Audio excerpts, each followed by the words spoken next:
요한이 전한 거룩한 복음입니다. 주님 영광 받으소서. 그때에 유다인들이 돌을 집어 예수님께 던지려고 하였다. 예수님께서 그들에게 말씀하셨다. 나는 아버지의 분부에 따라 너희에게 좋은 일을 많이 보여주었다. 그 가운데에서 어떤 일로 나에게 돌을 던지려고 하느냐? 유다인들이 예수님께 좋은 일을 하였기 때문이 아니라 하느님을 모독하였기 때문에 당신에게 돌을 던지려는 것이요. 당신은 사람이면서 하느님으로 자처하고 있소 하고 대답하자. 예수님께서 그들에게 말씀하셨다. 너희 율법에 내가 이르건대 너희는 신이다 라고 기록되어 있지 않느냐? 폐기될 수 없는 성경에서 하느님의 말씀을 받은 이들을 신이라고 하였는데 아버지께서 거룩하게 하시어 이 세상에 보내신 내가 나는 하느님의 아들이다 하였다 해서 당신은 하느님을 모독하고 있소 하고 말할 수 있느냐? 내가 내 아버지의 일들을 하고 있지 않다면 나를 믿지 않아도 좋다. 그러나 내가 그 일들을 하고 있다면 나를 믿지 않더라도 그 일들은 믿으라. 그러면 아버지께서 내 안에 계시고 내가 아버지 안에 있다는 것을 너희가 깨달아 알게 될 것이다. 그러자 유다인들이 다시 예수님을 잡으려고 하였지만 예수님께서는 그들의 손을 벗어나셨다. 예수님께서는 다시 요르단강 건너편 요한이 전에 세례를 주던 곳으로 물러가시어 그곳에 머무르셨다. 그러자 많은 사람이 그분께 몰려와 서로 말하였다. 요한은 표징을 하나도 일으키지 않았지만 그가 저분에 관하여 한 말은 모두 사실이었다.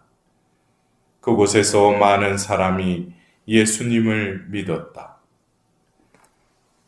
주님의 말씀입니다. 그리스도님 찬양합니다.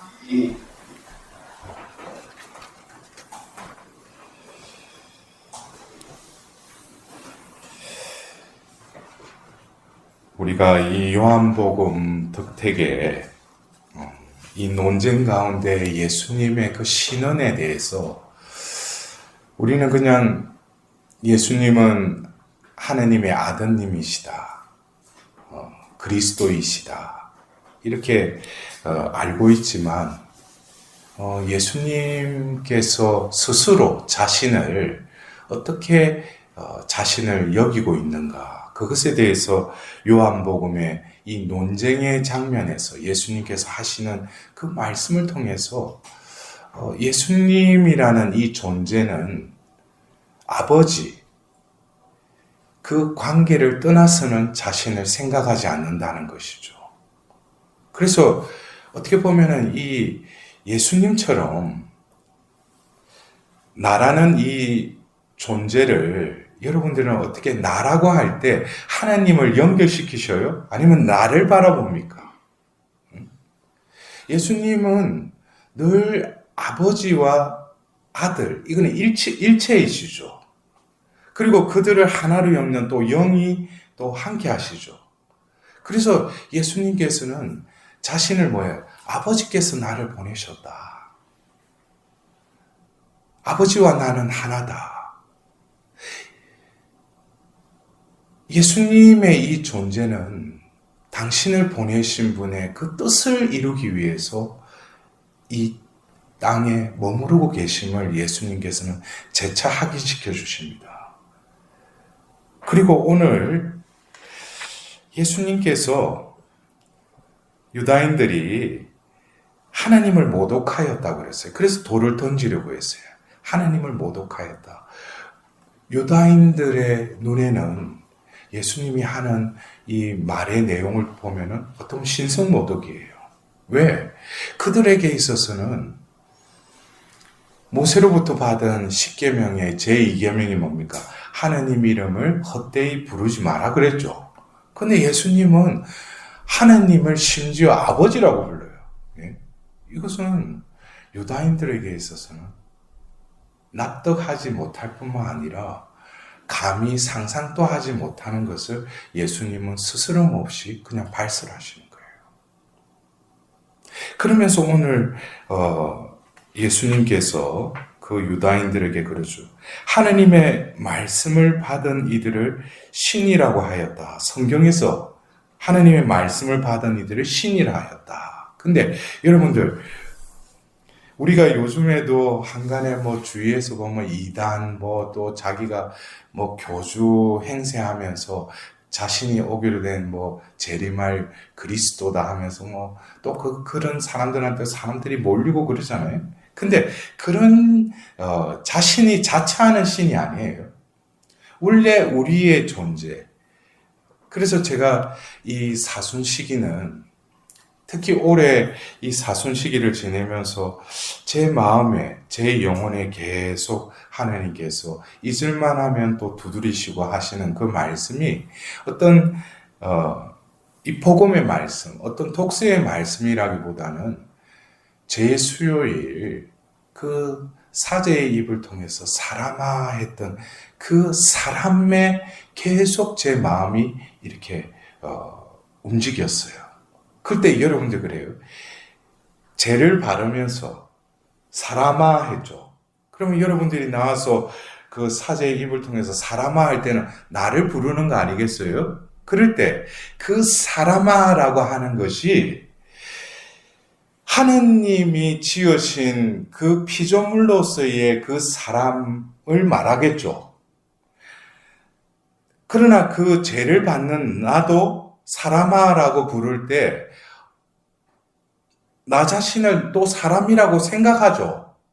근데 우리가 하느님이 나를 지으시고 나를 사람으로 창조하셨는데 이 사순시기를 지내면서 다시금 나에게 사람아 하고 부르시는 거예요. 그럴 때 이 사람아라는 것은 내가 나를 사람이라고 생각하는 것보다는 하느님이 나를 부르시면서 나를 바라보시면서 나를 어떻게 존재로 지으셨는지를 생각하고 있는 그 마음을 생각하면서 우리는 사람아라는 그 말씀을 들어야 돼요. 이해가 되십니까? 예. 그렇다면 우리가 이 사순 시기에 여러분들 기억 나시는 분은 아마 나시지 않을 겁니다. 왜냐하면 어제 일도 잘 모르는데 몇 개월 전에 우리가 그 전례력이 이제 새로이 새해가 시작되면서 대림 시기를 시작했잖아요. 그리고 또 12월 25일 우리는 주님 성탄 대축일을 맞이했죠. 근데 주님 성탄 대축일 그 남미사의 교회에서 봉기도문에 이렇게 기도를 하고 있어요. 우리는 우리 구유에 예수님께서 태어나신 그 기쁜 날에 교회는 어떻게 기도를 하고 있느냐 하면은 하나님께서 인성을 취하셨는데 우리는 그 신성에 참여케 하소서라고 이렇게 기도를 하고 있어요. 하나님이 인성을 취하셨어요. 하나님은 신이시죠. 신이 인성을 취하셨다는 거예요.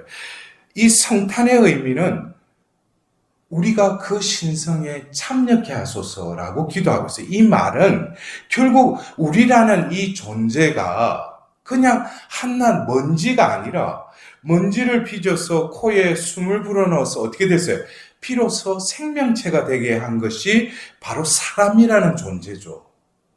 그래서 우리는 이 전례력을 통해서 대림시기 성탄을 맞이하면서 이 교회에서는 다시금 우리에게 무엇을 바라보라는 거예요? 우리 존재됨을 바라보라는 거예요. 내가 생각하는 사람이 아니라 하나님이 지으신 그 존재, 그 존재는 뭡니까?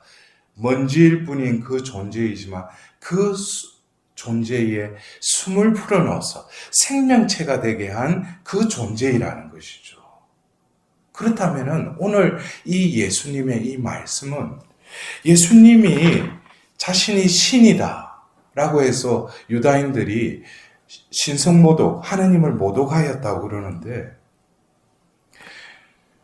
우리 존재가, 나라는 이 존재가 이 지상의 육신을 가지고 살아가면서 신앙의 선물을 받고 하나님의 자녀가 되었죠.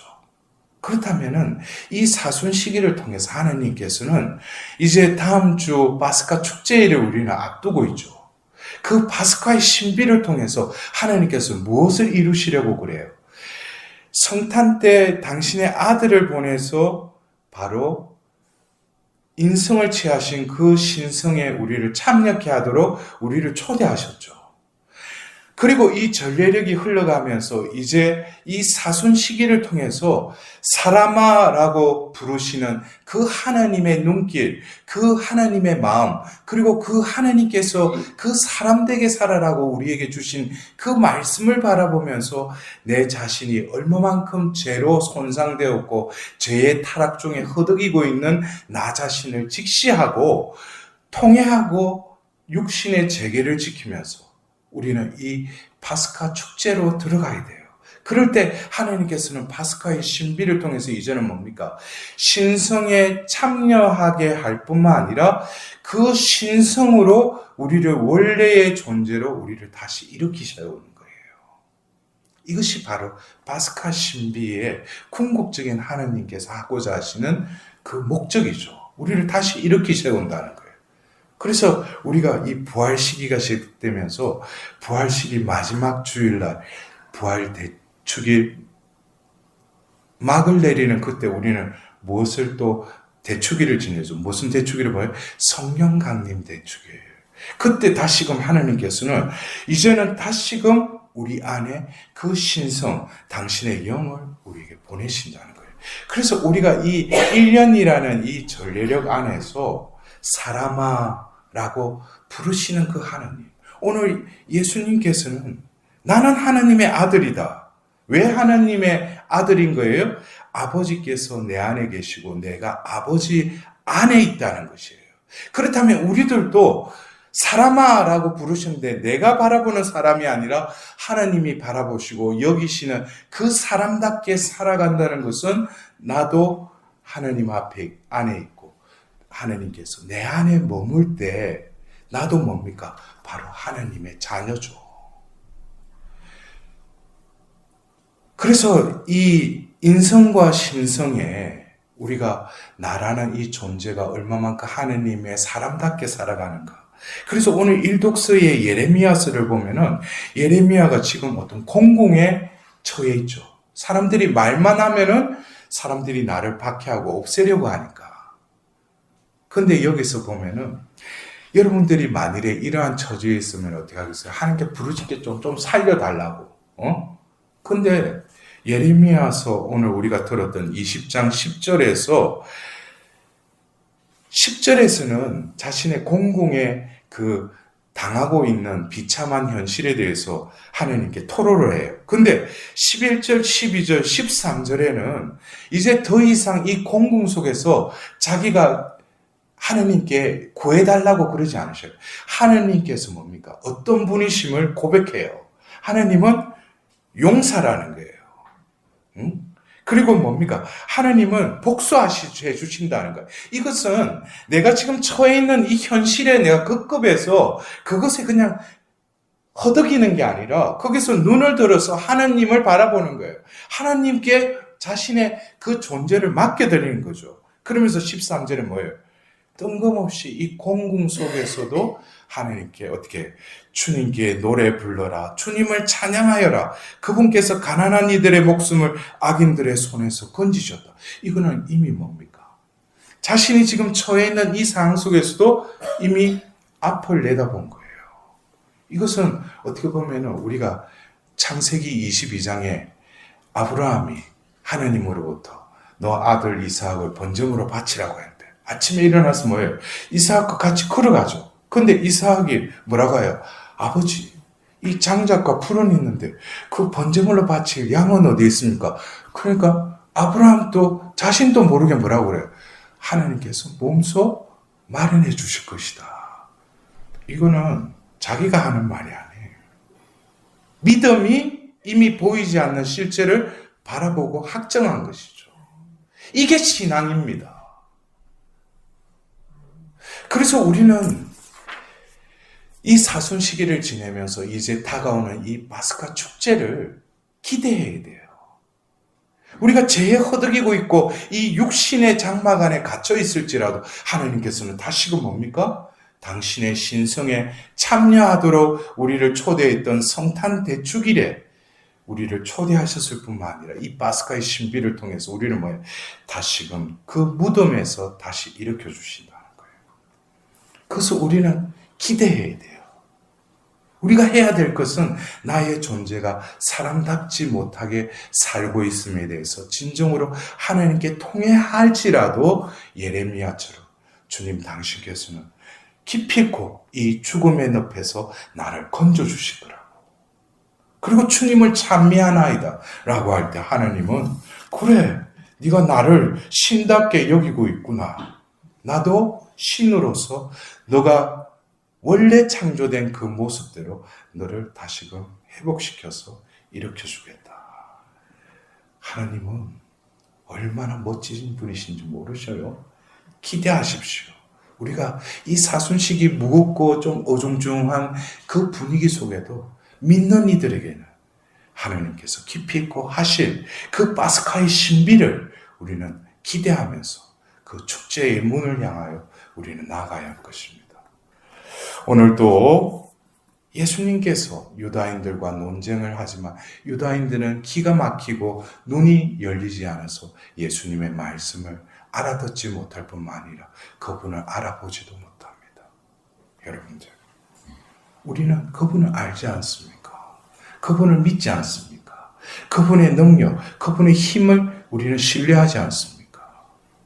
오늘도 우리를 다시금 원래의 존재대로 회복시켜 주실 그 하나님께 찬미 드리는 착한 자녀가 될 수 있도록 하나님의 자비를 구하도록 합시다.